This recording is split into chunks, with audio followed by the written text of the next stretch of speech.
rock and roll.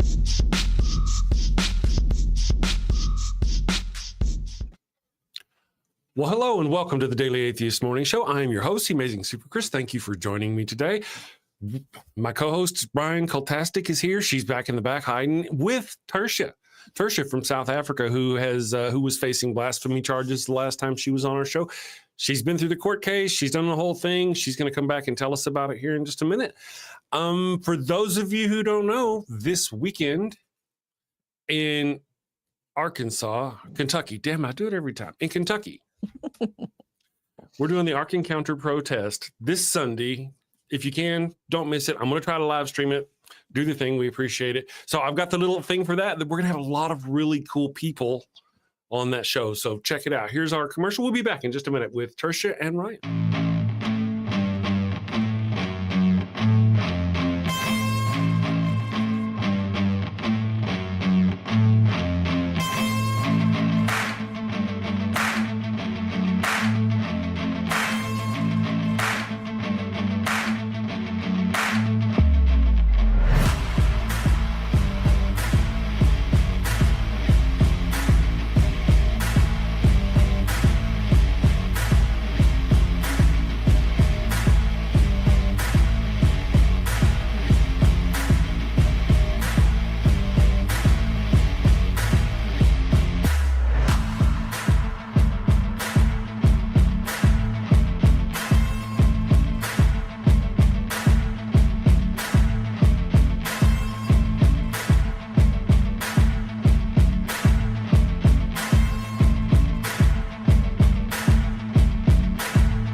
Still feels all right. We are back. Here I am. I've got my wonderful guest and co-host Ryan. She's hiding. There she is. Peekaboo. Good morning, everyone. Ryan, or I guess it's good evening for Tersia, right? It's late afternoon for you, isn't it? Afternoon. It's 3 o'clock. Just gone 3 o'clock in the afternoon. On a cold, grey winter afternoon in South Africa. Really, as we all swelter here. Oh, it is stupid hot here. Moist. Our guest today is Tersia from South Africa. She recently went through a court case where she faced blasphemy charges. She is in South Africa, so there may be a bit of a delay, more than we usually get. We try not to talk over each other intentionally, but it do happen. So pardon us, viewers, if we happen to do that. I want to real quick before we get started, I got to say hello to all the wonderful people who showed up this morning, and these people here too. Brent A is here this morning. Good morning, Brent. Rainbow Ash, thank you for joining us.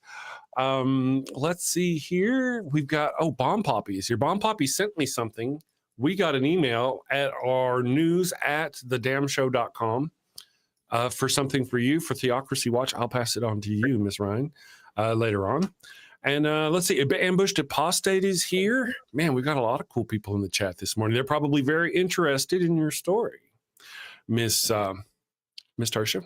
So if you don't mind, I hope so.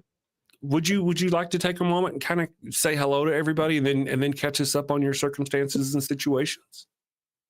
Absolutely. Well, thank you so much for having me again. I feel very privileged.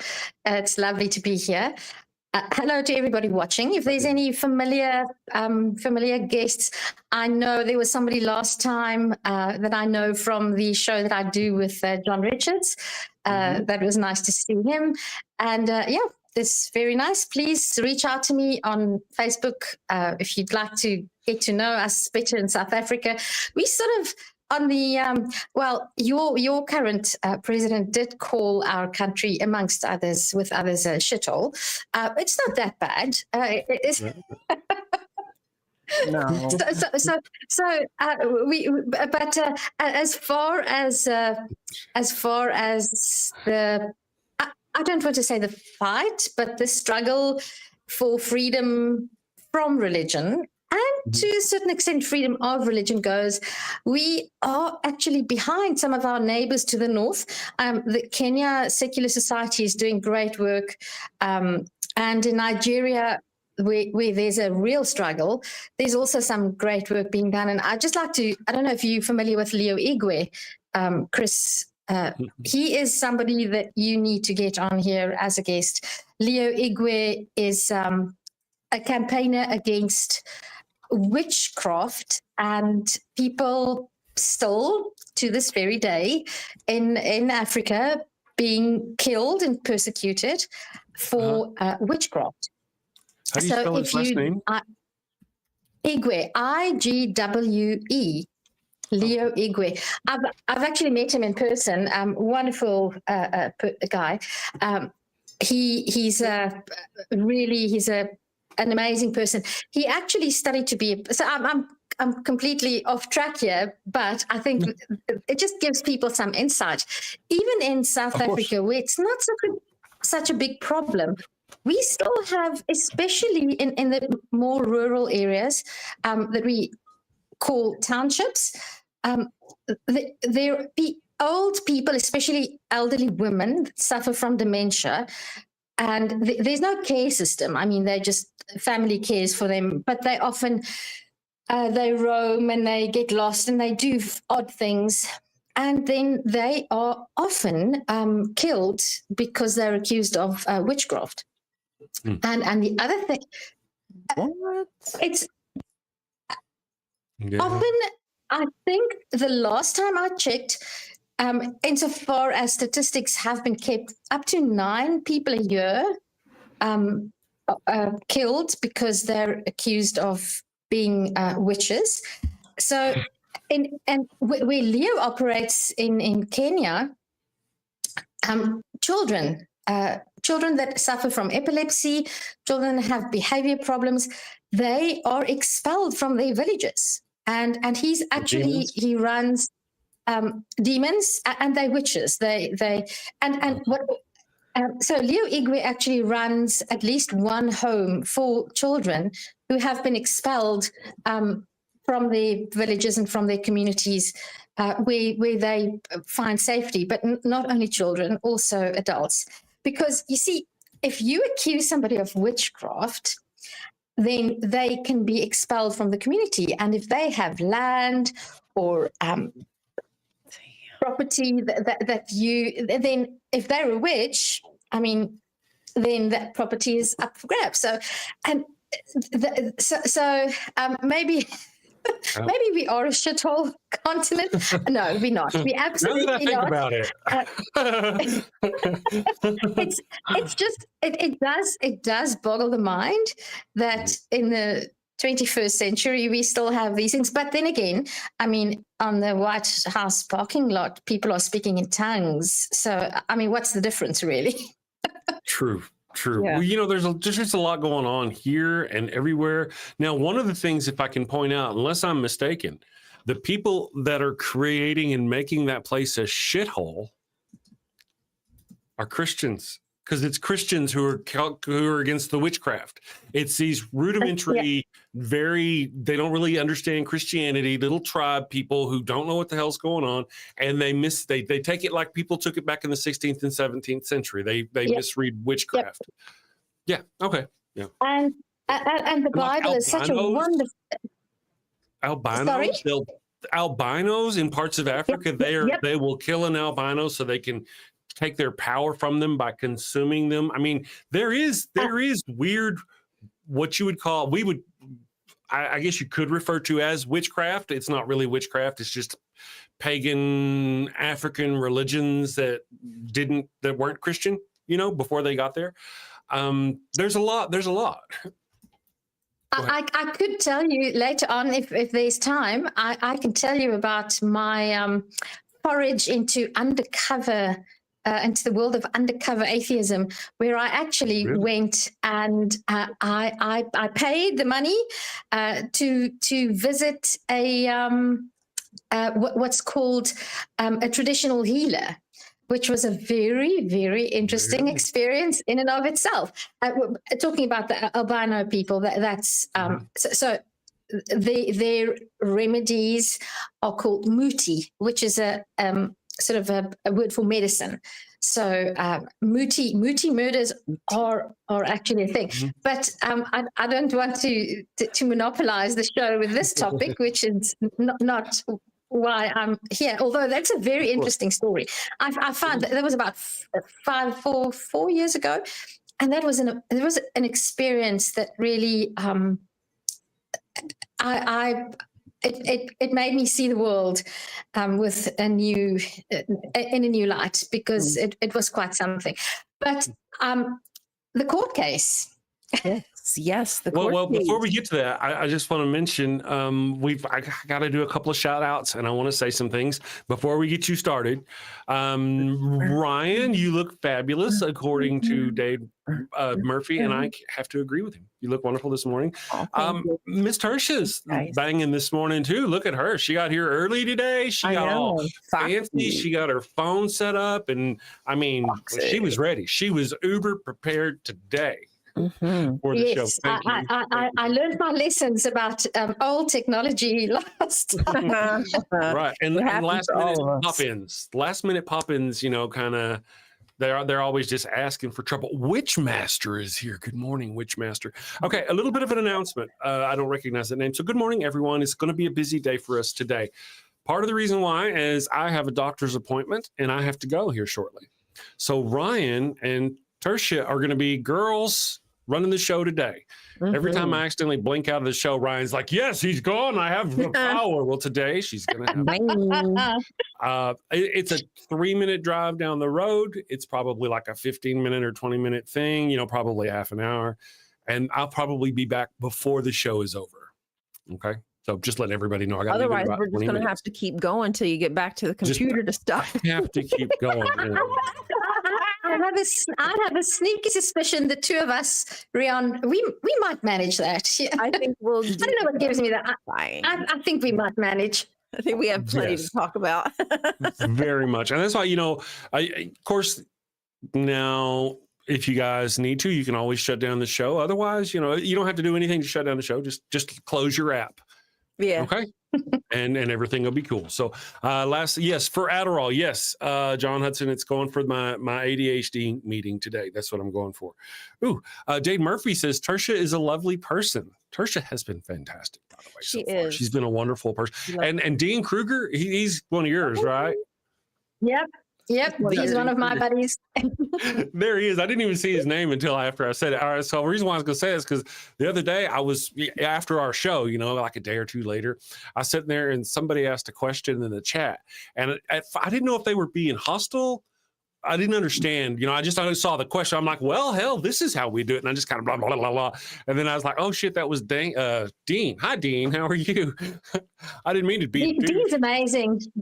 Dean does such hard, he works so hard to promote atheism and secularism. And I don't think he gets nearly enough credit for everything he does. He means a lot to the community, and he's really a great guy. Go follow. I'll be nice. Go follow Dean. Alosa, rock hard for Doug. We have a lot of people who are rock hard for Doug. Tersia, if you're not sure, surely you've heard of the glory and wonders of Doug down in South Africa.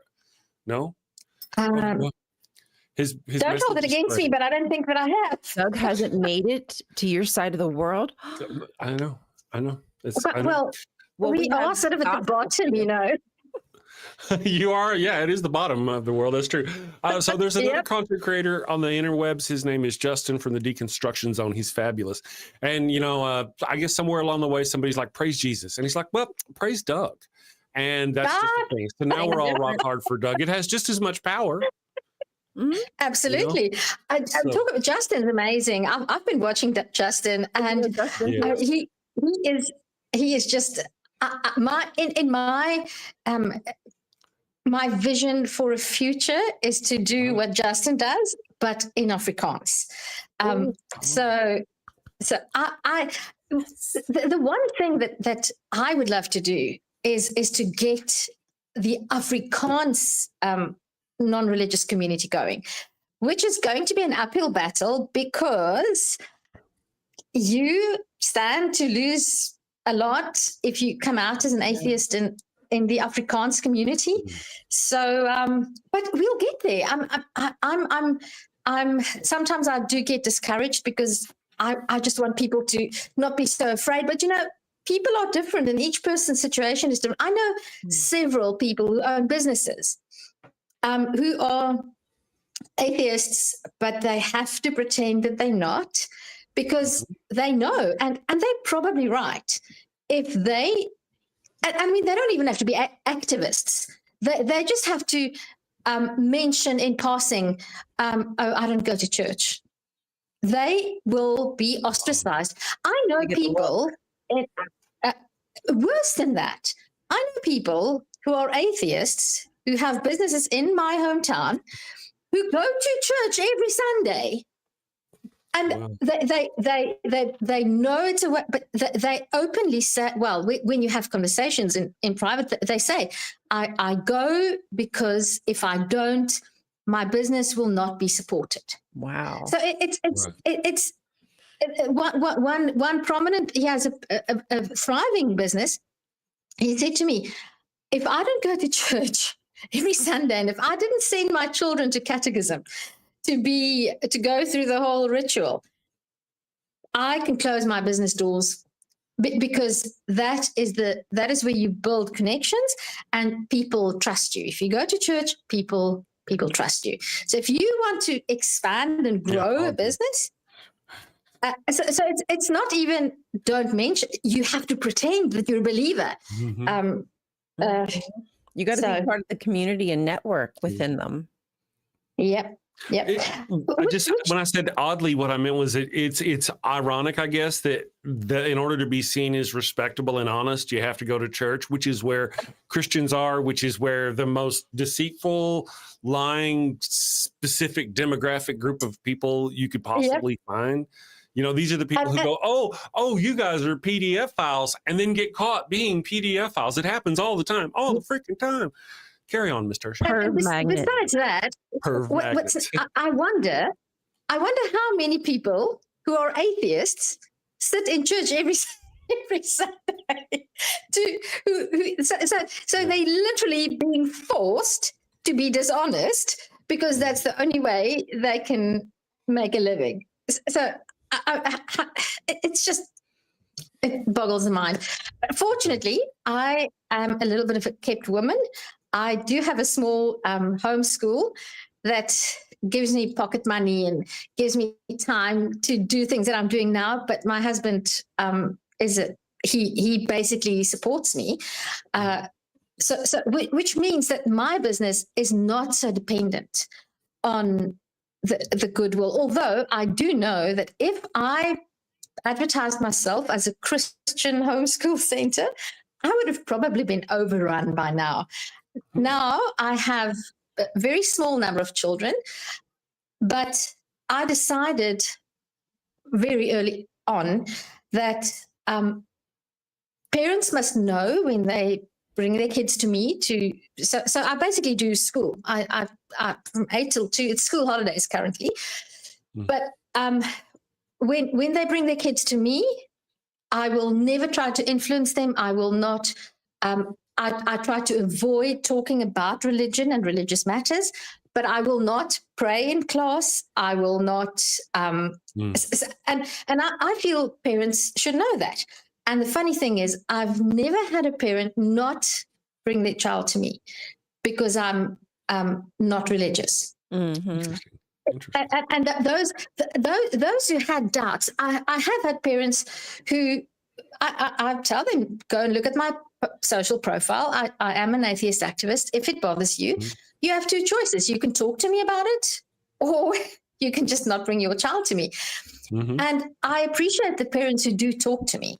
And what I found is that if you give them a chance, most of them have said to me, look, I don't care what you believe, as long as you teach my child to read and write and do algebra. Then I don't care. And that's what I do.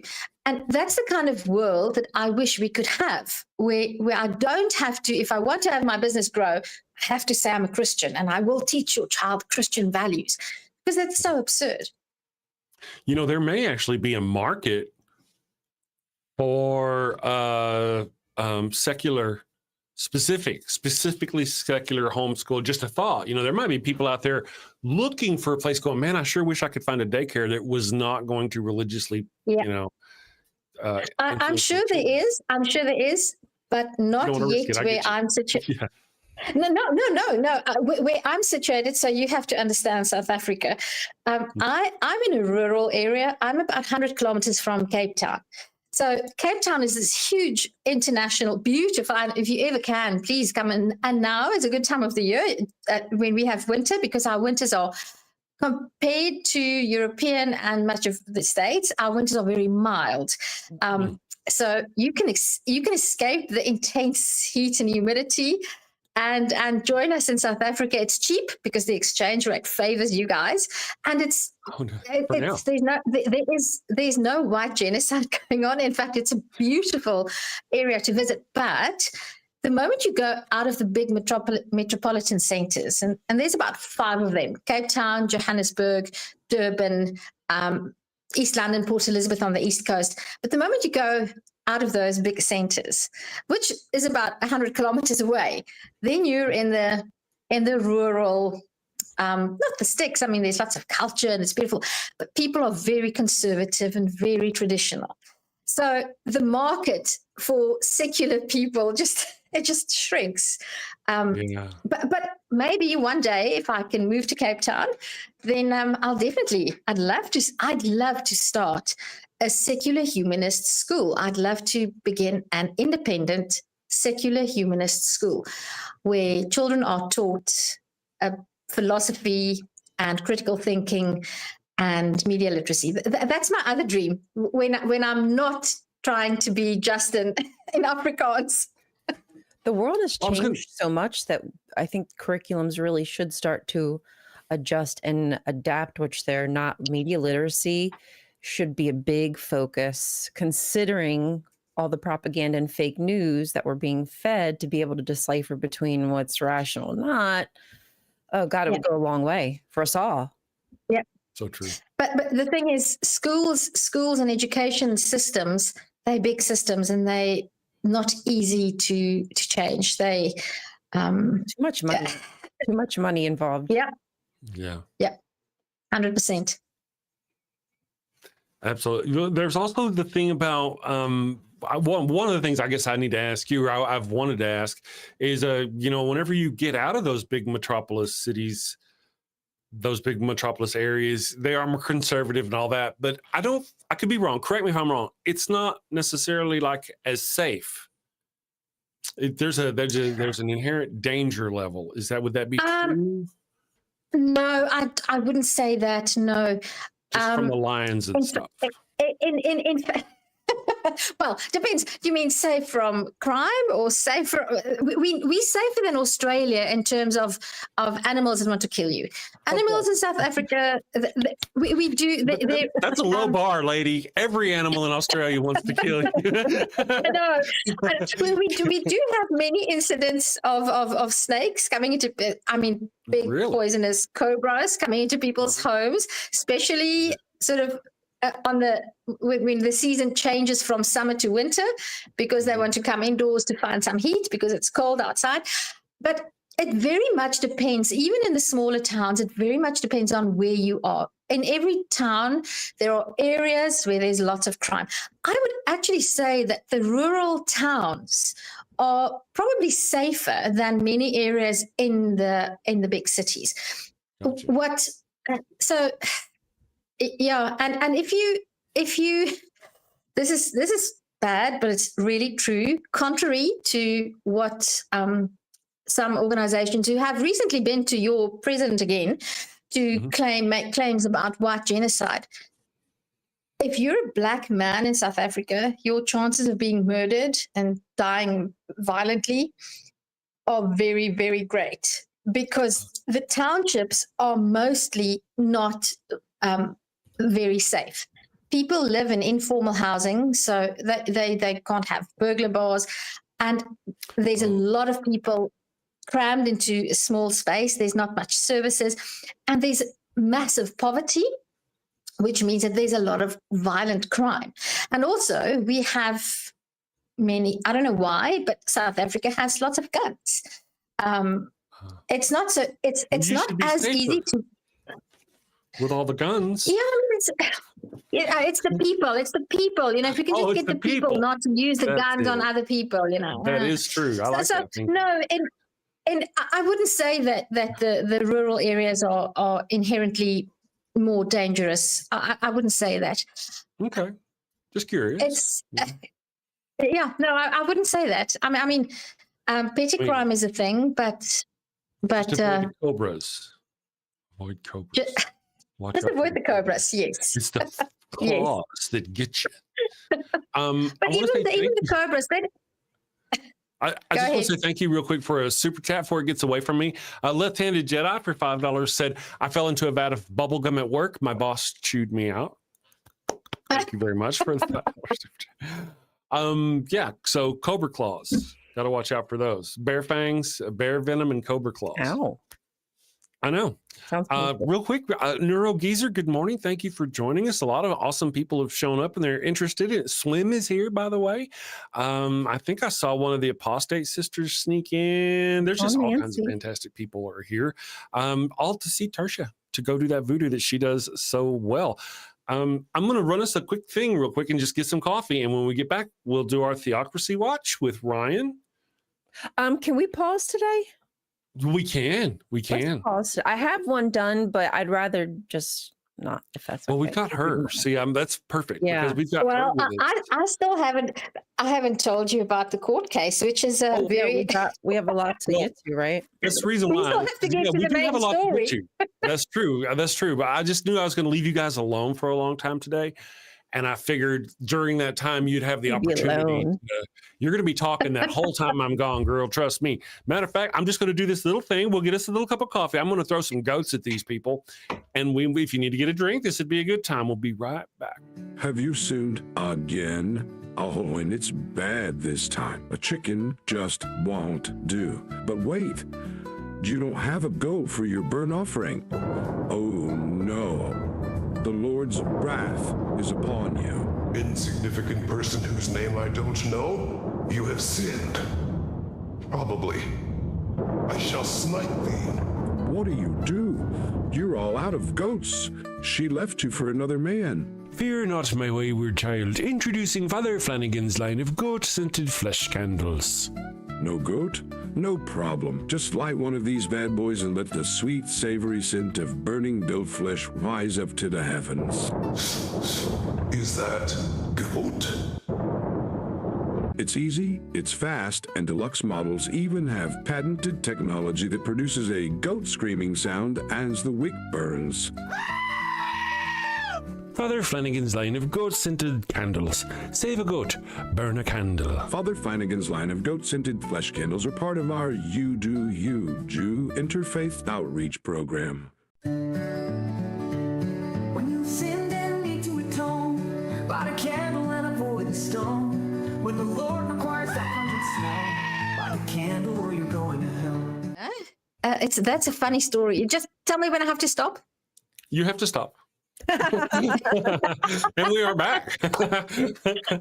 No, that's perfect time. Perfect timing. Yeah.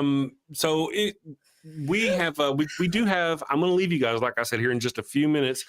And I'm going to, if you don't mind though, I'm going to give Ryan and Tersia the floor. I'll be listening and getting ready to go to El Doctor. And that way I can kind of set this system up and make sure that you guys, give us a few minutes before I actually leave to make sure the whole system's going to go without me. Okay, so let me do this. You won't be able to see or hear me anymore, I don't think. Yeah, you won't be able to see or hear me. Get rid of them tech gremlins. Take the tech gremlins with you. Well, Tersia, it's great to have you back. Thank you for being here. It's lovely. It's very nice to be here.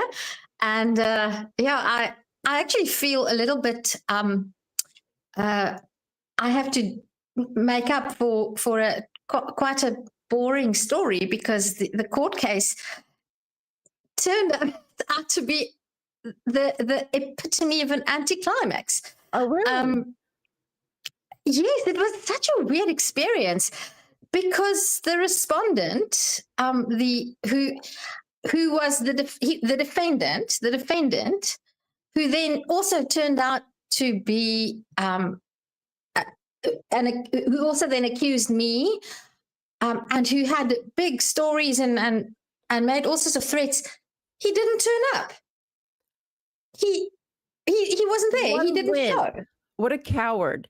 Well, listen, just in case there's new people in the chat, would you mind just kind of starting at the beginning, just explain a little bit of what happened, how you got into this predicament, what you were charged with? Yeah. And then I would love, I'm kind of glad that it was anticlimactic, but just like, damn, what a peeny little man. You know, this, but this story to me, I know it's my story, but it's such a, it's given me so much insight into how many Christians suffer from a persecution complex. So and how far it goes, and how scary it actually is. In many ways, it's cost me, my husband, a lot. It's cost us a lot of money, 110,000 rand. Which is in excess of, wait, what's the exchange rate? Let me just see. I don't know what the exchange rate is. Let me check, because for context, 1753 is the current exchange rate. So 110,000 divided by 1750. You can say $6,500 US. Now I know for legal fees, but that's a lot of money. It's a year's salary, more than a year's salary. Down payment for a car. Absolutely, Or absolutely. Buy you, maybe it might buy you a used car nowadays, honestly. But yeah. So how this started, very briefly, my backstory, I was a fundamentalist, reformed Christian for my entire life. And around about my late 30s, I deconverted, basically on my own, because I didn't have access to Richard Dawkins. I didn't know who Christopher Hitchens was. I just started to read the Bible without God glasses. Mm-hmm. And I knew the Bible. I knew it well. But then I just started to read it on my own, and questions, long story short, I ended up deconverting. And because of who I am, by the way, I don't believe that we have free will. So I didn't choose it. Okay. I can't keep quiet. I have to, it's a bit like when you're in love, you have to share with the experience. And true. To me, deconversion was like that. And because I live in such a religious community, I couldn't keep quiet. And many times I've said, when I've been criticized for, people say, why do you have to be so open about being an atheist? I always say, well, part of it's my personality. I get that. But the other part is, when you live in my community, by saying nothing, even if you say nothing, you still say something. Because I agree. You'll meet people. So we moved to this town 14 years ago. So we were newcomers. I didn't know anybody. And I'd meet people, parents of my kids at school, and they'd invite us over. And we'd be sitting and chatting, and they'd go, oh, so-and-so was so sick, but the Lord saved them. Now, the moment somebody says that, so they don't know me, they don't know who I am, they just assume that I'm a Christian, and they go like, oh, God is great, he saved this person, healed them from cancer, whatever. If you say, oh, yo, that's nice, people can sense that you don't. I can't gush, oh, yes, God is great. I can't do that. Mm-mm. So if I say nothing, but just by not agreeing, you're normalizing it. Therefore, I'm outing myself, because when everybody prays and hold hands and sings Kumbaya, I'll pass. Yeah. So therefore, I decided I am who I am, and if I'm asked, oh, what church do you attend? I'll just say I don't attend church, and then the response is, you don't attend church? no. But you have a relationship with God. Well, no, not really, not anymore.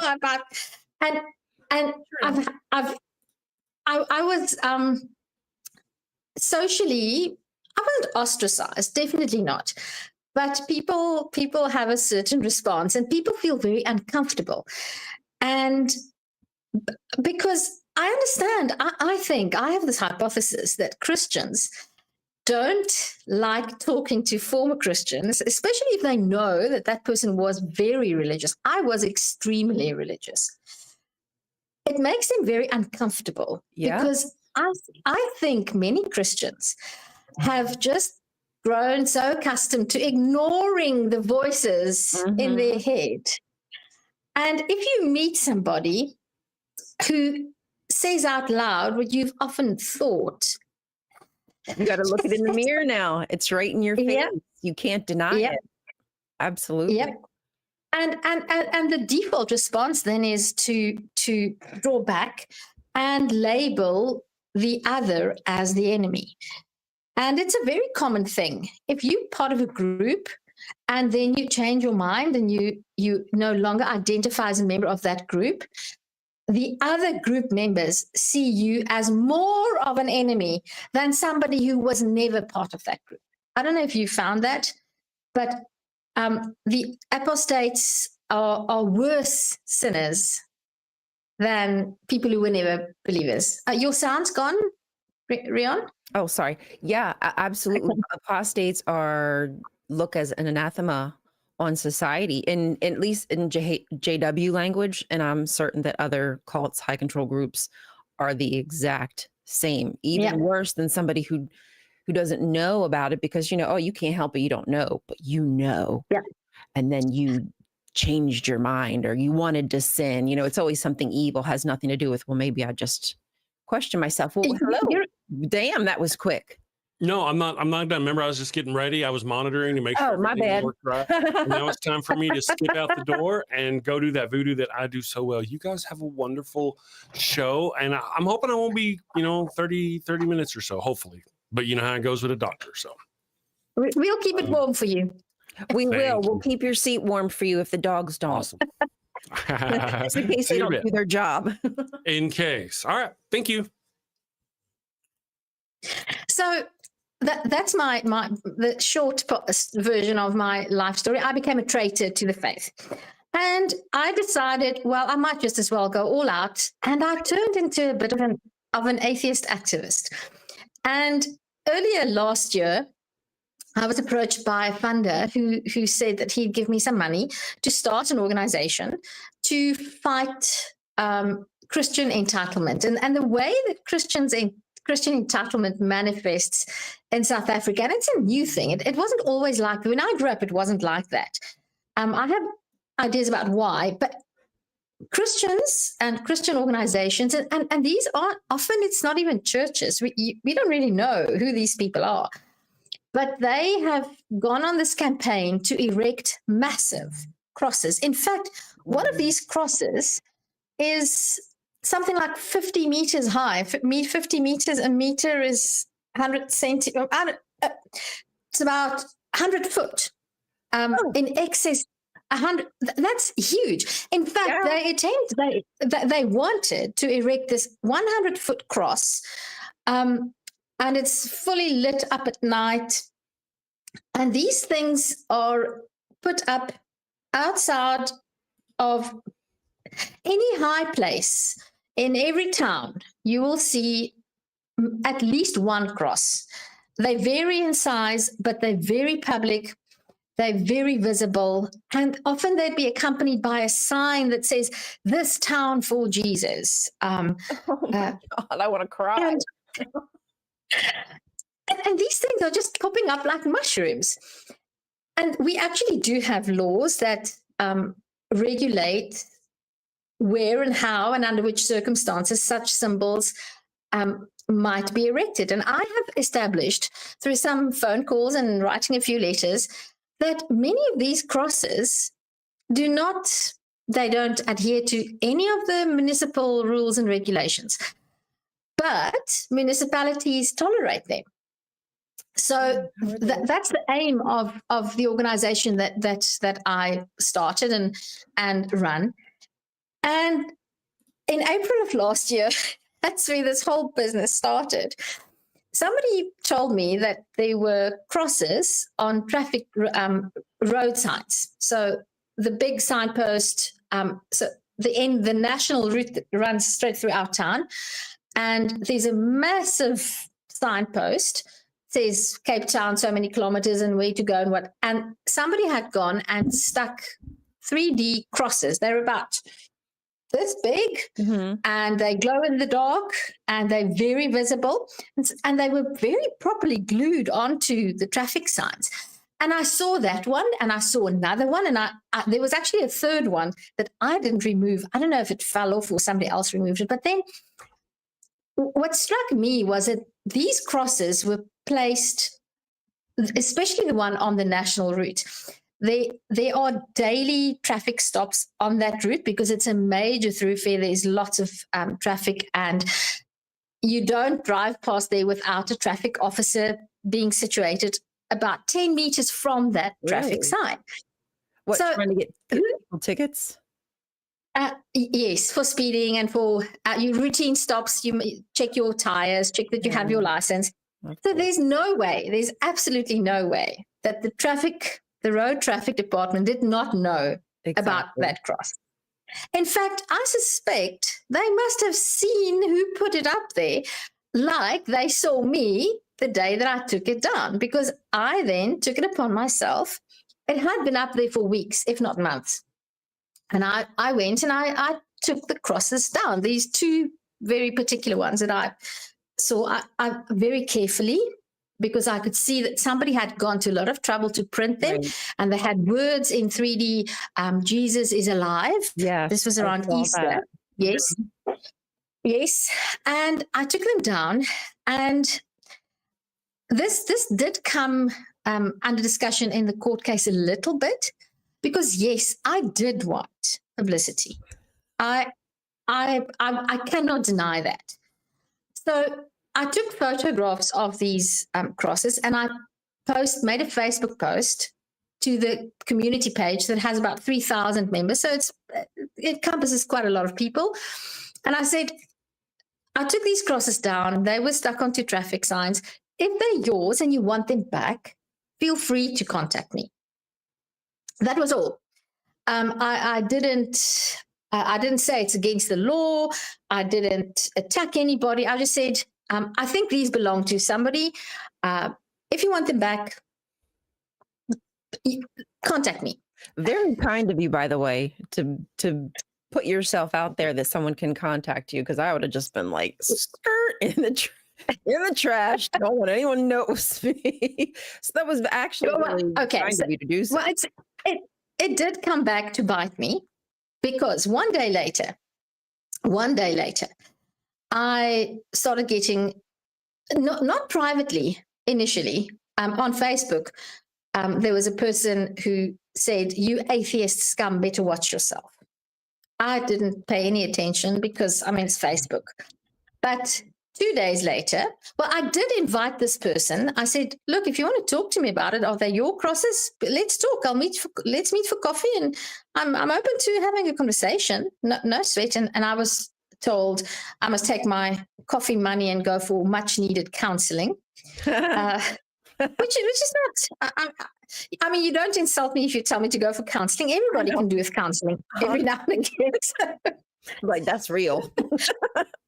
But then about 2 days later, my husband's business partner called me, and he said, we just had a call from somebody who was very angry, very aggressive, wanting to talk to you. In fact, they thought my husband's partner was my husband, and they wanted to talk to him to tell me to stop my nonsense. The nonsense was the fact that I'd taken these crosses down. Now, when that happened, I was a little bit concerned, because now we're no longer on social media. Now this person is phoning my husband's business partner. My son worked there at the time. Oh my. And he's aggressive. He's threatening. So the next day, this person phoned another person that we know and told them that he was going to destroy us. And because I took these crosses down. It's bizarre. But I did feel threatened by now, because he's now making phone calls. He's and then he started to engage on Facebook with the Kruisvrij is the page that I run, the organization, and he started engaging with people and becoming very aggressive, very threatening. Last time we played some of those, played some clips of some of the things he said, and I obtained a protection order. So because he was basically harassing us, I got the protection order. And long story short, 3 times he didn't show up for court. He was going to represent himself, because in his own words, no lawyer could defend this matter, because no lawyer was a good enough Christian. But he did have God on his side. And I had a lawyer, because I don't know how to do these things. Right. And the first time that he showed up at court, there was an altercation, because he verbally attacked my lawyer. He verbally attacked me. And I saw this guy for the first time. And I was actually a little bit unnerved, because it's just, paranoia is perhaps a good word to use. I mean, things off kilter. He started, the good word, yeah. But not stable, definitely not stable. And then he started to attack the judges. He accused the judges of colluding with me. There was an altercation between him and one of the judges. And in fact, this judge recused himself, because he felt so threatened by this person's behavior. Because this I found out at the court case, at the eventual hearing, I found this out. The new judge told us that the judge who was going to hear the case, at the previous appearance, he waited for him in the parking lot, and he accosted the judge and said, listen, so freaking nut job. But wait, how does I don't understand how that judge doesn't just say, no, Dunzo, something's wrong with you. This ain't even, we're not even gonna let this happen. Now, you're afraid, how does he think that to me indicates that there definitely is more to this case than meets the eye. Because when I appeared at the final hearing, so I show up there with my lawyer, and the defendant's not there. But in the meantime, he had been accusing us, my husband and myself, of attempting to kill him. And I will tell you this, we did make a civil case, because he made a fake Facebook page of my husband's business. He manufactures 4x4 trailers and camping trailers. Check out the business if you want to buy a good trailer. They can be imported. Alustar. There you go. Very good aluminium trailers, and horse boxes. Very good quality horse boxes as well. So he made a fake Facebook page. He cloned that page, and he made the most horrific claims on Facebook, saying that both my husband and I are convicted pedophiles. We are Satanists. We have criminal records for human trafficking. And we manufacture these trailers so that we can transport the people that we traffic in. So, I mean, that's what a vengeful Christian. No, there's no love, there's no hate like Christian love, Rion. Yeah, honestly, that is not cliche. That is just a truism. And he was doing all of this in God's name. He called himself in the one time he was in court, he referred to himself as a warrior for God. He's a soldier for Christ. Okay. Oh, yeah, because God needs warriors, you guys. If you didn't know, God is puny and would absolutely need a human made of flesh and blood, not immortal, to defend him. taking two plastic 3D printed crosses off traffic signs, that's really bad for God. I mean, that's incites your God. I mean, you seem more emotionally damaged than your God does because he's pretty silent. You, on the other hand, throwing a temper tantrum. So in this court appearance, the first thing, the new judge, well, in fact, she was the one who initially granted the protection order. So I've known her, but she'd never thought too much about it. She didn't want to take this case. And I think the reason that she didn't want to take it is because at the heart of the whole story is the fact that this person believes he's fighting on behalf of his God. Right. And she actually did reprimand me. And there was a moment in the proceedings where I felt like the accused, which he did. He accused me of blasphemy. Right. And I did mention last time that in South Africa, it's not a formal statute, but in common law, people have been fined, and nobody's been sent to prison, but people have been fined like 30, 40 years ago, but they've been fined for blasphemy. So it's not as if it's totally insignificant. And she did tell me, the judge did tell me that I did wrong in removing those crosses. Yep. What? I did wrong. Okay. I did wrong. I should have reported the fact that the crosses were there, which is laughable because the traffic department knew that they were there. Right. They did not. The cop who sits there saw them there every day. And at least 2 cops saw me taking them off. I have a video of myself and my friend removing them. And in the background, about 10 meters away, you see a cop car with 2 officers in it. Oh, please. Oh, my goodness. So if I did wrong by removing, so I took the law into my own hands, which was, and she said, and this, you anarchist monster. Yeah. What she said, and to me, that's something that has stuck with me. She said, she thinks I did that because I wanted to upset the Christians. And you were in that, that's exactly it. I was asking for it. Okay. Never sick of that. I'm never tired of hearing that. Yeah. So yes, I'm the victim, but not really, because I shouldn't have done that. I shouldn't have removed those crosses because your dress was too short. Exactly. So you were you drinking when you? Did you happen to have a drink that day when you took down the signs? Maybe your thought. Maybe later. Maybe later, but not at the time. In celebration. I'm just kidding. Look, Rian, I do live in wine country, so we do consume. Okay. Hey, I'm down with that. We produce some of the best white wines in the world. In fact, really? Yes, I might have to try some.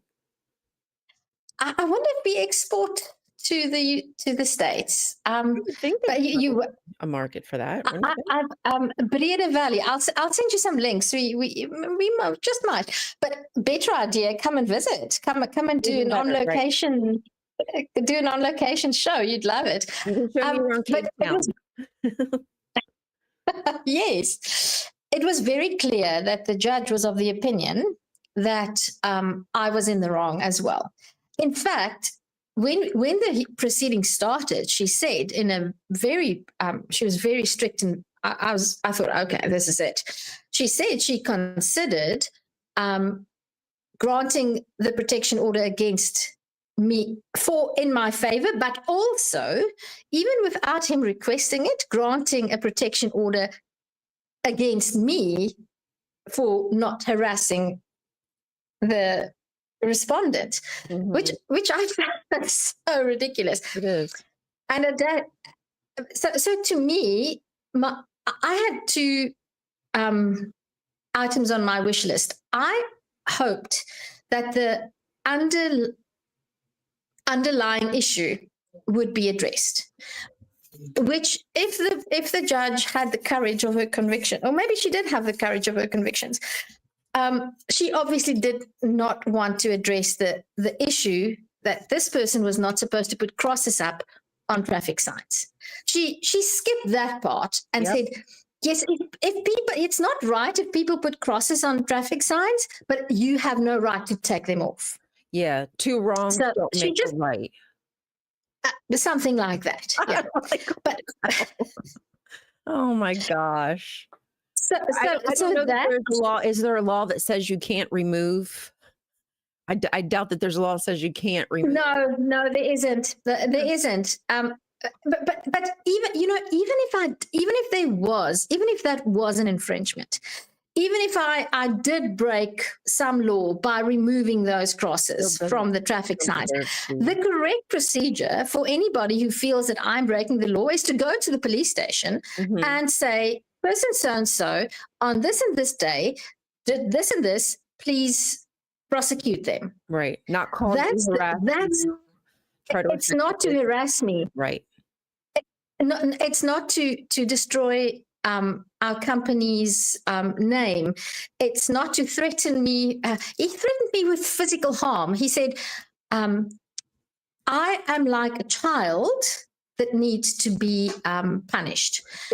Quoting from scripture, spare the rod, spoil the child. So I am a spoiled child for me. And of course, my husband has to reprimand me. Oh, right. You're the head of the household needs to get you in line. Yes. Right. He wouldn't talk to me. I invited him to talk to me. He told me to go for counseling. Then he phoned my husband's business, or partner who he thought was my husband, and said, "You must speak to your wife." Oh my gosh. So he was basically telling you, like, I don't even want to have a conversation with you because you're a woman. I'm going to talk to your man. Wow. That's it. And my man is a coward for not reprimanding me. In one of the WhatsApp messages he sent, he literally says, my husband is a coward because he cannot manage me. Oh my gosh. Yeah, right. So I mean, this thing is really like an onion. There's so many layers. No such it thing just as goes respect, right? Might just be that you have a healthy relationship and partnership where you don't have to reprimand each other. Like one is a child and the other is a parent. Man. Also, in his mind, like the Bible says, when a husband and wife, we are one. Because he cannot fathom the idea that I do things on my own that has nothing to do with my husband, that my husband doesn't have to give his blessing before I take actions, and that, yes, we agree mostly, but it's not as if I go to him and say, honey, would you mind if I did this? Or vice versa. Right. It's a conversation. It's crazy. My husband asks me all the time, like, he'll be like, do you mind if I go out and have a drink? I'm like, what are you talking about? Do I mind? Of course not. Like, I'm glad really telling you you're going out, but of course, like, I trust you. I don't care. And the same with me. Like, I ask him, like, it's not, I'm not asking permission. I'm just kind of like, do you have anything planned? Are you cool if I'm like, go out this? That's really all it is.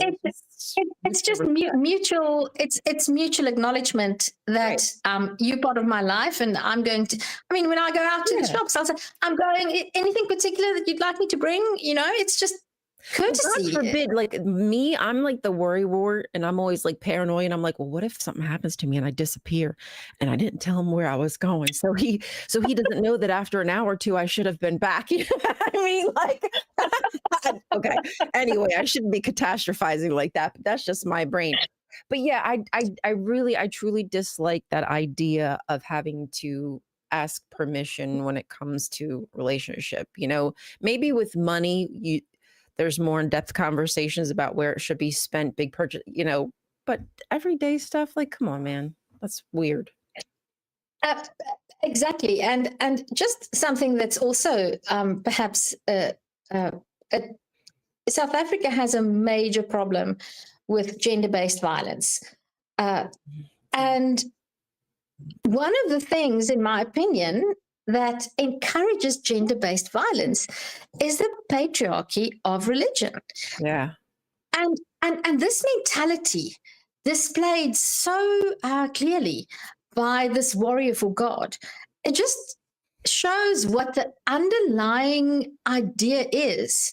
So it's fine, a husband, a man, or a partner, it doesn't even have to be married, but the man has the right, and not only the right, he has the obligation, God-given obligation to manage his wife. right. And the threat of physical violence is never excluded, because, spare the rod, spoil the child. And a woman is very much just one step up from a child, Property, still property, nonetheless. Yep. And what boggles my mind is that in a country, in a court, every time I went to court, so this is it's a lower court, but and it's a world that I wouldn't normally be exposed to, but I really I was in the company of people who have a very different socio-economical lifestyle to mine, and that in itself was an eye-opening experience for me, and it's something that I'm thinking about quite a lot, and I want to do something and launch some sort of a project, because as I sat there, just one of the common people, not that I'm anything special, but You are special. Take that back. well, especially so South Africa is still a very segregated society. I'm sure. I know we are 30 years post-apartheid, and I also know that I am a beneficiary of apartheid, which, please, many Afrikaans people of my generation and white Afrikaans people, they hate it when I say that I am a beneficiary of apartheid. Yeah. I never voted for the Nationalist Party. I was too young. But the fact that my parents had a privileged position has placed me in a privileged position. And I don't feel guilty about it, because I don't think that I don't believe in guilt and I don't believe in sin, but I do believe in restitution. And I absolutely acknowledge that our country is extremely unequal, and that it's the result of centuries of repression of the white minority against the native inhabitants and the mixed race communities. And for me to deny that would be a crime. I would be lying if I denied that. And so we have a very segregated community, and I am upper middle class. Therefore, I'm privileged. And to go into that courtroom and to sit in the same waiting room with people who are very different in all respects from me, and to hear what they have to go through, especially, I'd say 90% of the people who sat in that court waiting room where I had to sit and wait were there because they had to get protection orders against partners and former partners. Man. And you were saying there's a lot of gender-based crime. Absolutely. And what I find sickening is that this judge who has to hear these cases where mostly women are being beaten, some of them arrived in court with black eyes, with wounds, some of them with arms in slings, harmed by their partners. Wow. I mean, I heard them talking to one another. This same judge she wants to address gender-based violence. But the root cause, she doesn't address. Exactly. Overlooked. But because, as she told me, I must be more sensitive to people's religious beliefs. And there it is. So, that is the root of the problem. They are always the victim. They cannot be criticized. There is no such thing as constructive criticism, regardless of how kind you deliver it when it comes to Christians. Yep. And ironically, the women who are beaten by their partners pray to God for a better life. Yeah. It's such a thick, twisted system that we've created. And sadly, those women are probably feeling as though, because of the way they've been taught, that it's their fault, that they're the ones who are pushing his buttons or, pushing him out of control because of the way they're behaving or whatnot. Yeah. Hmm. Because religion teaches you that you are not worthy. Yep. You're not worthy. You don't really deserve to be respected, and you shouldn't be too forceful. You have to be talk timid. Softly. Yes, absolutely. So this was the hearing was 2 weeks ago, and all these things are still sitting in my mind. But the one good thing that happened is that my lawyer was targeted by this person as well.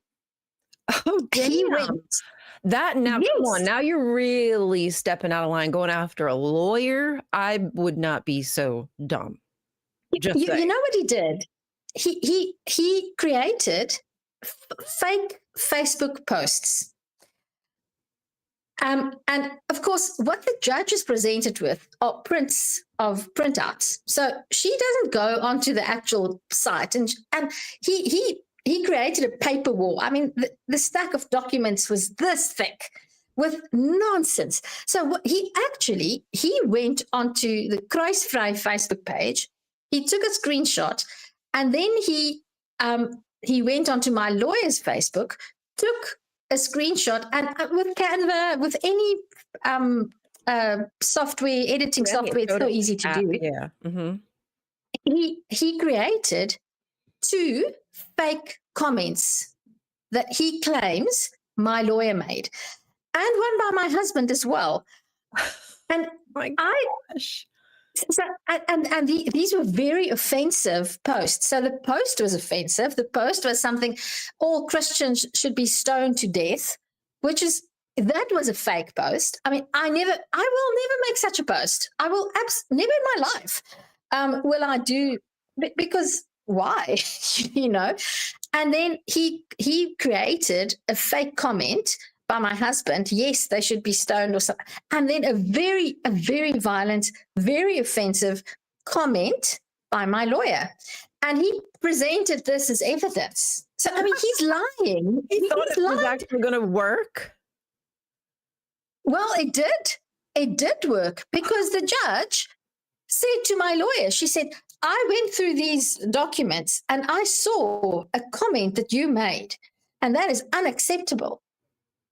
And so it was clear that she didn't really pay full attention, because she also said, I have my army of instigators, or people that I instigate, and he has his army. And that's why she was considering punishing us both, because that's what she said. That is what she wanted. Fortunately, very early on in the Facebook thing, I made a public post, and I said, please do not respond to this person. Don't interact with him. Don't engage with him. If he keeps on attacking you on my Facebook page, just send screenshots of the offensive comments that he makes, but do not engage with him. Yeah. And I actually did that on a private group that I belong to, as well as on my public post.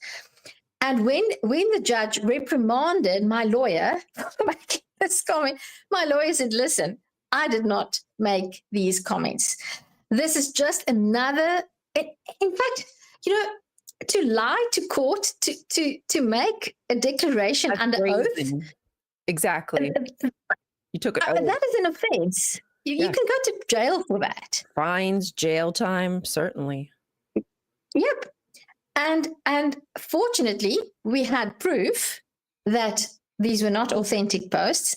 And I had proof of the where I said, do not engage with this person. Do not comment. So that took the edge off me having because she said that she gets the impression from the documents that he presented that I am instigating people to harass him on Facebook. So when my lawyer then said, those are fake posts, they were created by this person. I did not make those comments. He did not make those comments.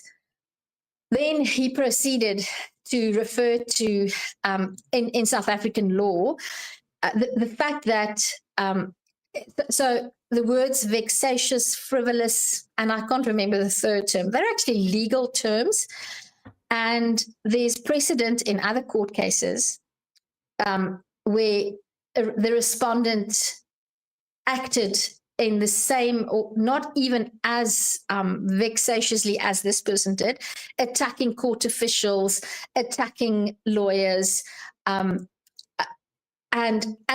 he waited in the parking lot to accost a judge. He accused in an email, he accused 2 other judges of colluding with me. Because in one of the hearings, the one judge under your thumb. Absolutely. And then on the grounds of his actions towards the court and towards the process, not so much towards me, because by now the judge was convinced that I was as guilty as he was. It was just tit for tat, you know. But then my lawyer went on and said he sort of didn't pursue that because I think he read the room well. He then said, okay, fine. But then he said, these are false posts. And then he had this email where this guy's going after the judge. And the judge knew that he had gone after. We didn't even know that he'd accosted the judge in the parking lot. She then said, oh, yeah, he did that. And because of that, we were granted costs. So we were granted, he has to pay for my legal.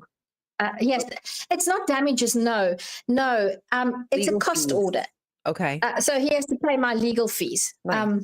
But the plot thickens. The story is not over yet. Oh boy. Because now, tomorrow, in fact, there's a hearing in the civil case because we made a civil suit for crimen injuria and defamation and slander. You were going to sue for like libel or slander. I'm not sure, whichever. Yeah. Yeah, one isn't right. Well, he did both because he did libel and slander. He did.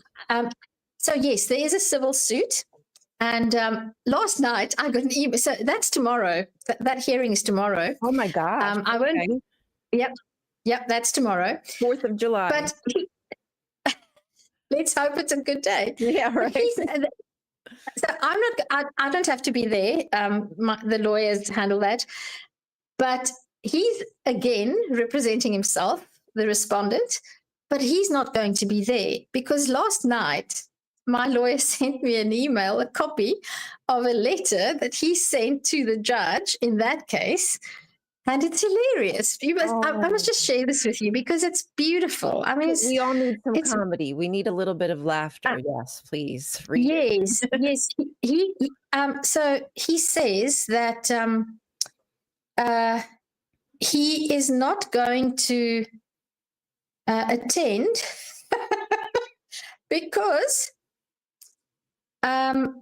he cannot attend due to safety reasons. He feared for his safety as the plaintiff, me, and my associates. I have associates. I just want to tell you, I have associates. Well, you're highly regarded and networked. Yes. We have threatened his safety and his life numerous times. Yes, we've apparently tried to attack him on the road. I've loitered outside his place of residence. And then very lastly, this is beautiful. The plaintiffs have behaved dishonestly regarding who they represent themselves to be, as well as their actions against the Christian community and innocent people of the public. Oh, Yes. So he's not going to be in court. So I don't know what's going to my heart! I'm so moved. I feel so bad for him. Yes. So I've actually attempted to I've sent. I just wish I You could look know who dangerous. these. I'm just saying, Tersia. Do I? Which is worse, with or without the glasses? Oh, well, my goodness, all you need is a mustache and sell that home. Is it the grey hair or the wrinkles? What's more dangerous? Person, like just a bubbly kind of nice, I don't know, enjoyable to be with. I don't see you as anybody intimidating. I would ever be like, oh, Tersia. Well, you obviously, I'm very good at deceiving people. That's what it is. You're just good at gaslighting. I'm actually the devil incarnate. I'm actually. Narcissists are good at hiding it, right? They're good at being cavalier and just making people think that there's something they're not. So yeah, we've got you down. But the good thing to me, so we've got the cost order in the criminal case. Let's call it the criminal case. And I was awarded a 1-year protection order against him, and nothing was awarded against me. Good. So the judge sort of came to new insight, because when we started, I saw from her face, she was just like, nah. I thought, okay, I've lost this. This is gone. So it turned out so far quite well. But now I'm in a little bit of a conundrum, because how does one do activism when you have to tread so carefully not to step on Christians' toes?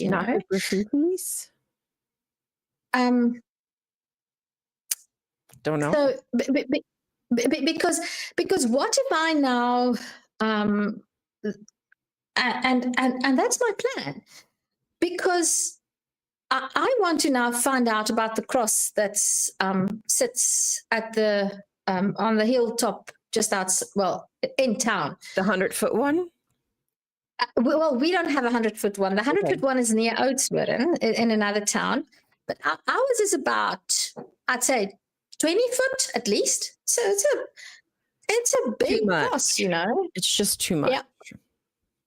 On the golf course. And I want to find out, because Jesus loves to putt every now and then, hole in one for Jesus. R1.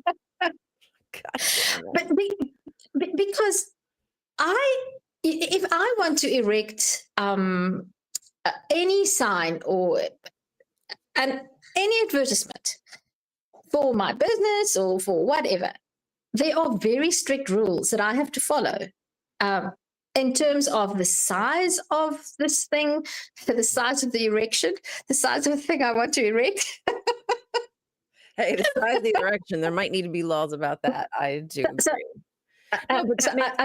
Because it can impinge people's view, could be dangerous, or eyesight, whatever. Yeah, absolutely, that makes sense. Exactly. And I mean, imagine. Let's say I somehow. My dream is to. This is something that I want to raise money for. I don't know how. I just have to cover the legal fees. But my dream is to, on the same N1, hello, welcome back. Hello. The doctor wasn't there. She's like, can you be back in a little bit? So I'll just go ahead and close up the show here in about 20 or 30 minutes. And oh, man. no worries. So I got to come hang out.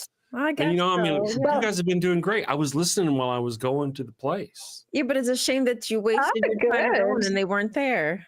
Yeah, no worries. Well, that means that I'll get whatever drugs I want when the doctor gets there. That's right. Like now you owe me. Now Yeah, that's right. I want this and I want this. Ooh, it's candy day. Okay, you know, I'll let you guys get back to your talk. I'm here though, and you know, you guys are doing great. So I'll let you do your thing, and I'm gonna sit here. And Well, we were just talking we were just talking crosses and erections and things like that, you know, and on golf courses and. Perfect time for the dick to show up. I understand. No, that's awesome. I'll let you guys do that real quick. I'll be here. I'll let you continue with your little thing. Cool. So you were saying that you would be required to have, you know, if you were to put anything up, you would have regulations that you have to follow. But for some reason, Christians, they just seem to be able to get away with whatever they desire. That's it. Absolutely. And the moment I've raised enough funds, I haven't started fundraising yet because I don't know how to raise funds. I don't know how to ask people for money.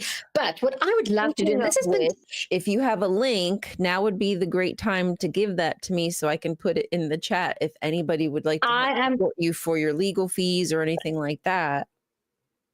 I will arrange that when we have a break in a couple minutes. Okay. I should have prepared that. I don't think about money, but nothing happens. Nothing happens without money.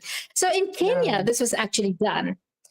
So this same N1, the national route that goes straight through the middle of our town, and it takes, I think it's one of the busiest routes because it's the main route from Joburg to Cape Town. So it is an extremely busy national thoroughfare. And there's it just so happens that the primary school that my children attended, their sports ground is right next to this road.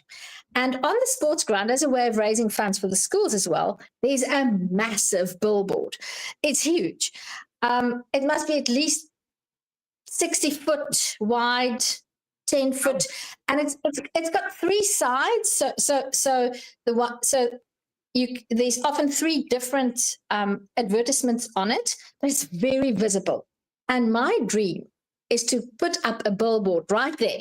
I'd love that. That just says, do you have doubts about God? You are not alone. Because that is the message. But I'm convinced that all these people who sit in church every Sunday because they believe that they need to do that to keep their business going or to maintain their social relationships. I wish I could find this out, but I'm convinced that if I walk into any church, especially the more traditional Afrikaans communities churches, if I walk in there and I say, if you have doubts, I'm not saying if you're a non-believer, if you have doubts about God, raise your hand. Let everybody close their eyes, and those who have doubts raise their hands. Yes, you'd have to close your eyes and not look. Yes, so that nobody.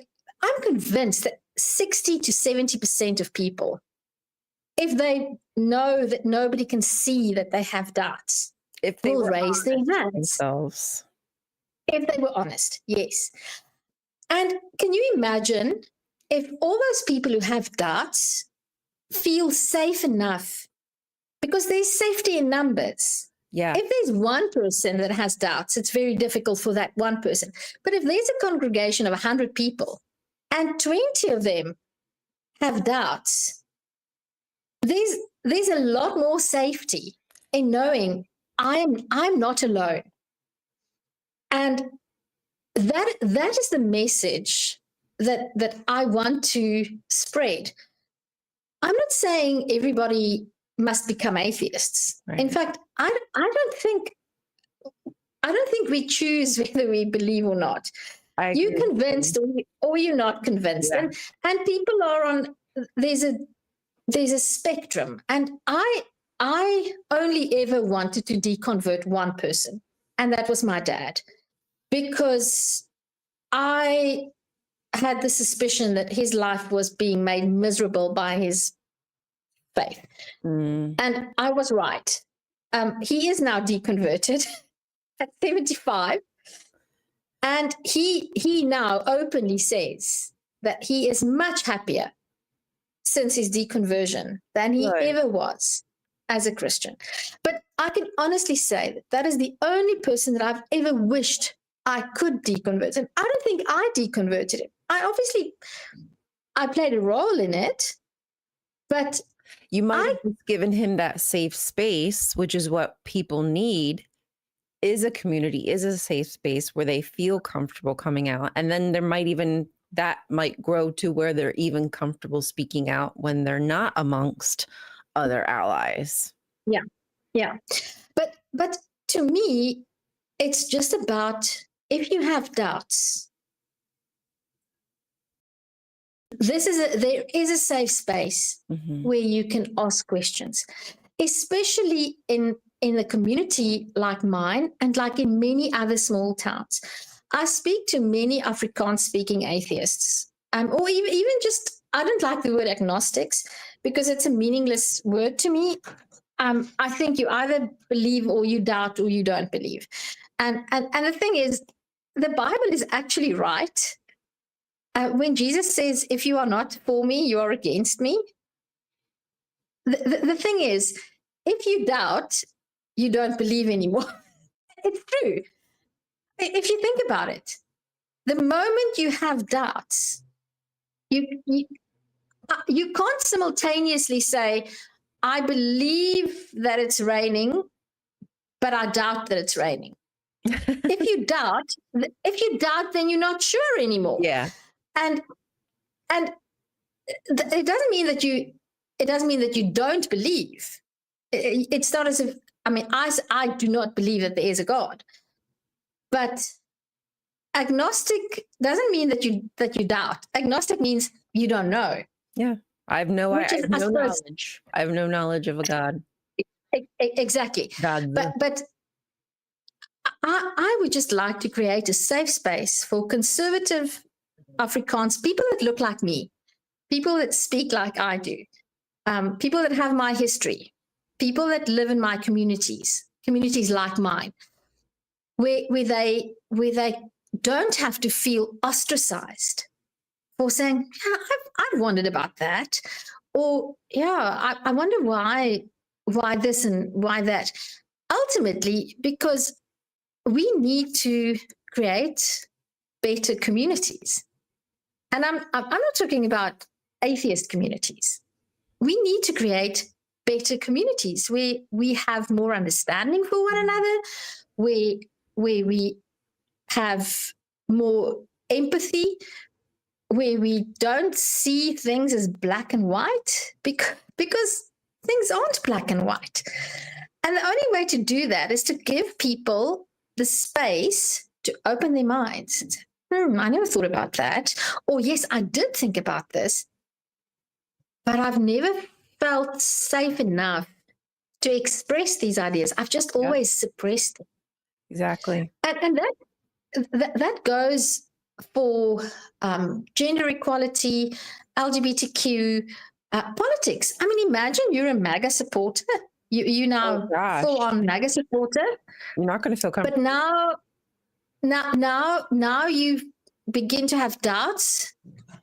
That takes a lot of courage. We need to create communities where people don't need so much courage to begin to change their minds. And to feel safe enough. So yeah, I was wrong. I was wrong. I was misinformed. I was because that's the ultimate risk.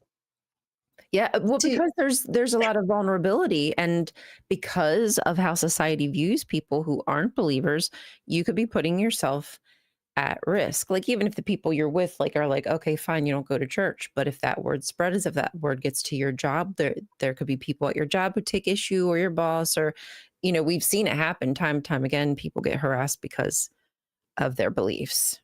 So having a place where they can explore those doubts without feeling like they're going to be judged or something's going to happen to them would be amazing. Yep. So that's one of the things I've learned in this experience going through this court case.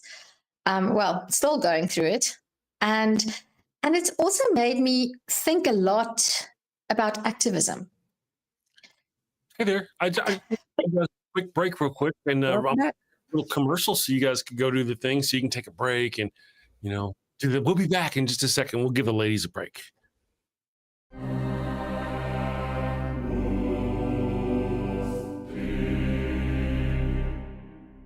Flanagan! Yes, sir. Very disturbing, I know. Fetch me Father Flanagan.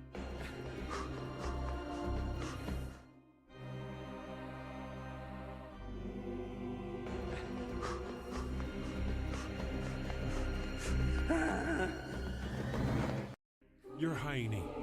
You are in the presence of His Holiness, the Puppius Maximus, guardian of the sacred fire hydrant, defender of the holy tennis ball, and eater of the golden kibble, Pup Oliver Poopsalop the Fifth. Your Popedom. I heard you have a bone to pick with me. Condoms, Father Flanagan? No, thank you. I've got plenty. That's what I mean. Why are you selling condoms? Oh, you mean our Faro Sombrero line of condoms. Understood. You know how we feel about those around here. Well, they're not to be used by the Catholics, of course. Not for Catholics? No, they're part of our Sinner Gonna Sin lack of faith outreach program. A sinner gonna what?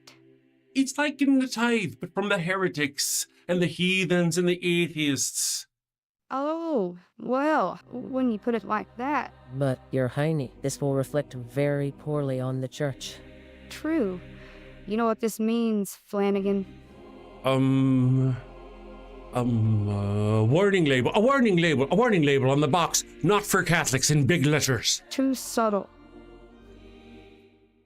Instant purgatory if used by Catholics. I like it. Divine branding. Excellent, Your Popedom. Would there be anything else? That will be all. You may leave.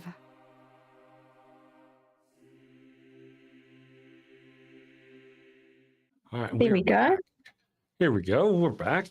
She's still working on getting us a link. So anybody out there who feels like they'd like to support her, which we highly encourage, she's going to get us a link. While she does, I'm going to rattle for a few minutes and bring us up our super chats so we can read our super chats for the day. And there we go. Oh, Left-Handed Jedi for $5 says, I fell into a vat of bubblegum at work. My boss chewed me out. Thank you very much for that, Left-Handed Jedi. I appreciate the support. And that's it for today so far. So that makes my job easy. That was easy. That was easy. That was really simple. So I'll let you ladies get back to it. And then here in just a minute, I'll pop us out. I'll be back.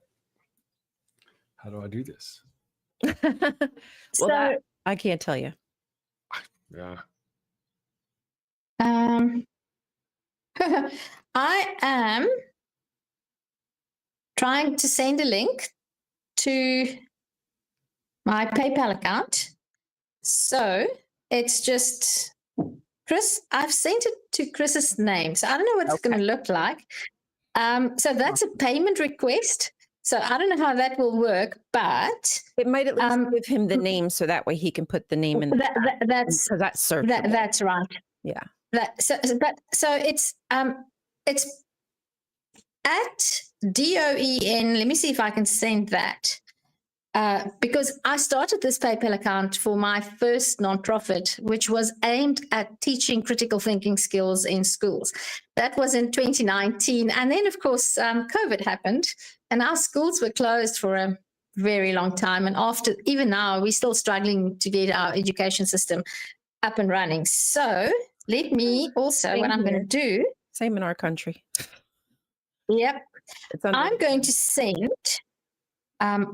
send a message to Chris on WhatsApp because there's this option, send my profile. So I'm going to send my profile on WhatsApp. Good idea. And I think that is going to be a good one. Okay. That's going to work. So anybody who'd like to send me $1 or $2, and the nice thing is sending dollars is $1 is almost 20 rand, 17 rand 85. So $1. Yep, that's the exchange rate. I think I just checked this as we spoke. I've sent it to Chris. Maybe he can post that on WhatsApp.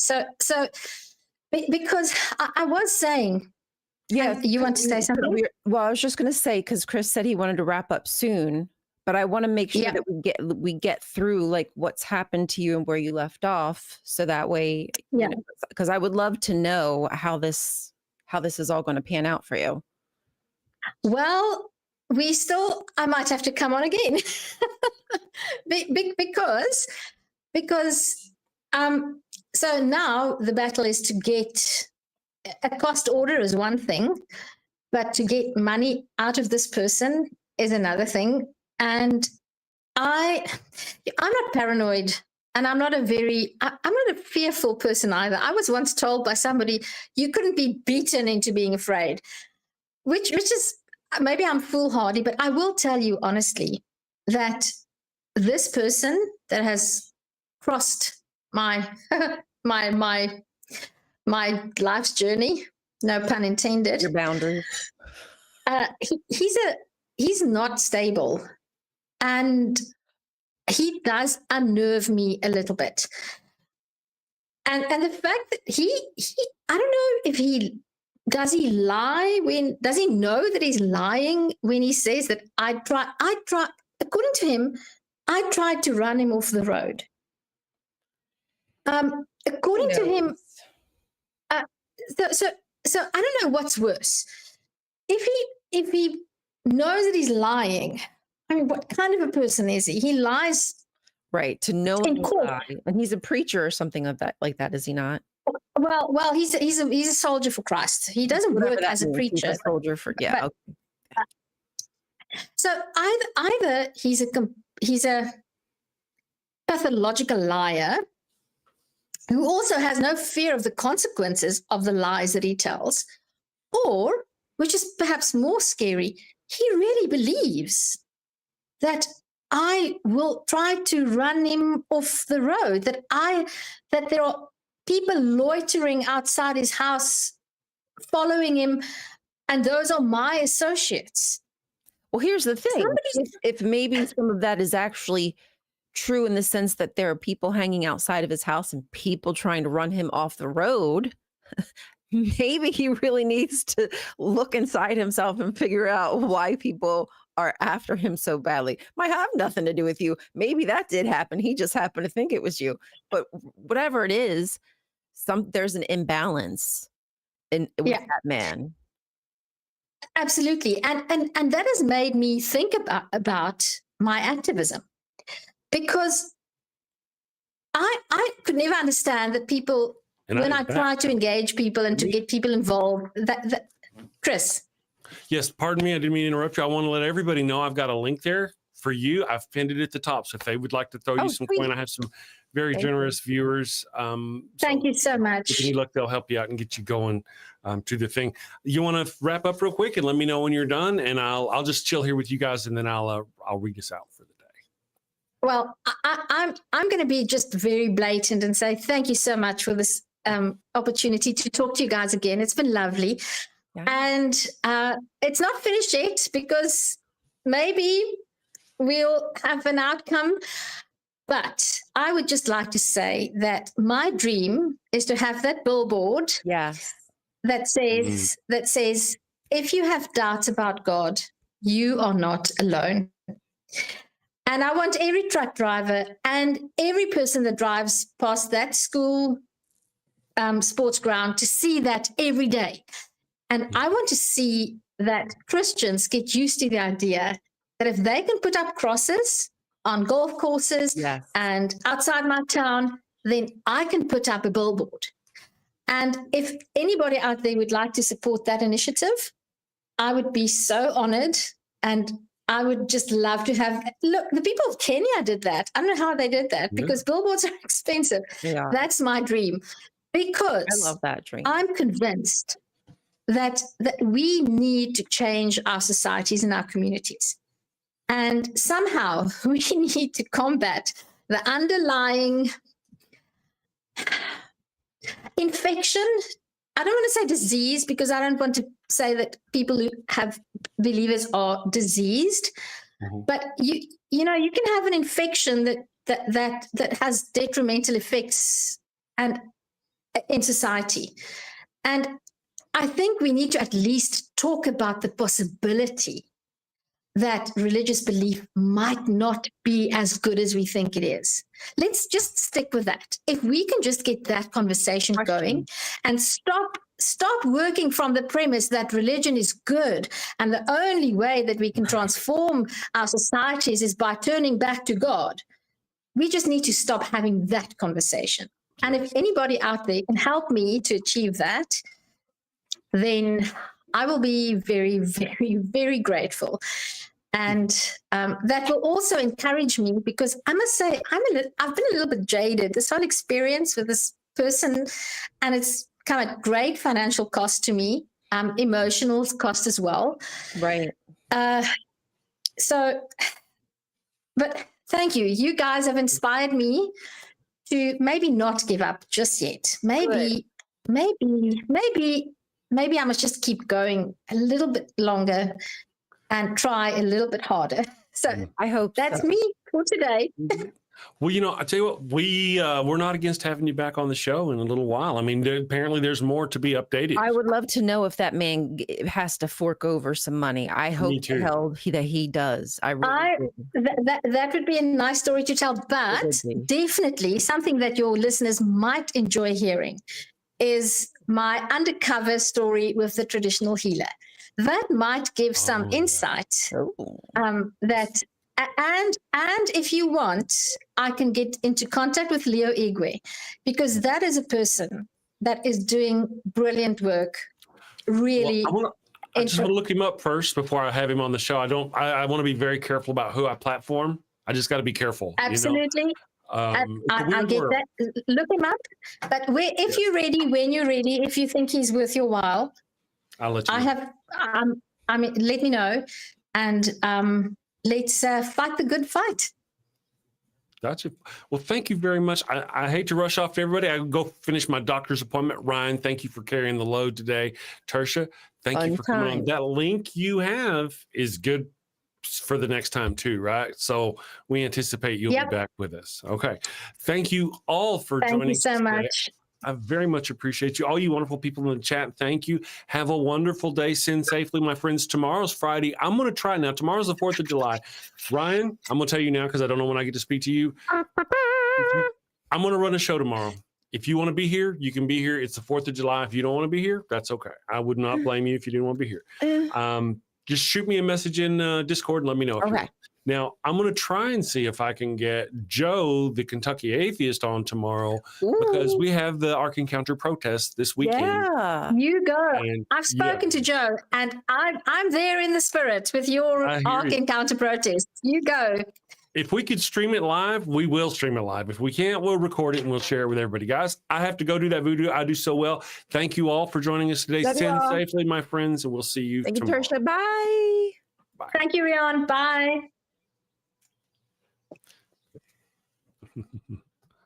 Let's go here. Got a house that smells like old cheese and shame.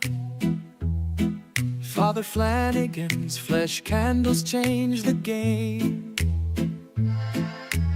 Goat-scented thrills for your soul's delight. Light it up, baby, make your room right. When you've sinned and need to atone, light a candle and avoid the stone. Smell the goat in a holy zone.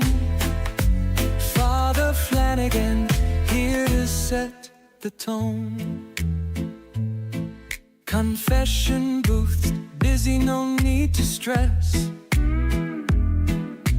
Light a candle and forget your mess.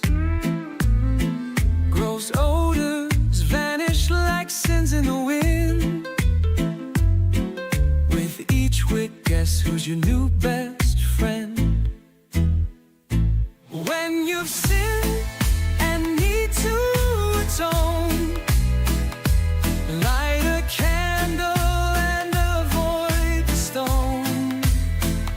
Smell the ghost in a holy zone. Father Flanagan here to set the tone. Lambs and calves may have their day, but goats the scent that leads the way. Clean your slate with a sniff so pure. Father Flanagan's got the cure. Turn your home into a saintly space. With every whiff, find redeeming grace.